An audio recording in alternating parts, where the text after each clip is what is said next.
छ्याङ छोरीको time pass मेरो Angela film हेर्ने सुमिया खाँदै बस्ने टाइम पास गर्ने कति वर्षमा हो 15 वर्ष 16 वर्ष जति भयो होला फिल्म मैले नहेरेको क्या अब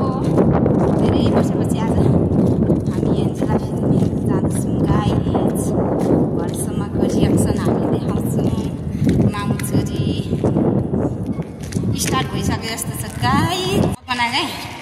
फाइनली हाम्रो साथा दिदी नै आइपुग्नु भयो यो भोजपुर नगरपालिकामा चाहिँ आज वास्तविक जीवनमा आधारित चलचित्र कति धेरै यो चाहिँ हो हाम्रो भोजपुर नगरपालिका भोजपुर नगरपालिका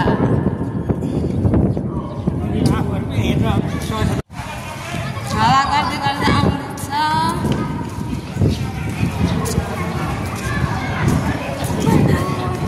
कहाँ छ उयो टिकट अनि सुनेको पर्छ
फिल्म सकेर पनि हामी चाहिँ घरमा आइसक्यौँ फिल्म त रातै पर्यो है आजले भर्खर आएर हामी अब खाना पकाउने मामु छोरी बाई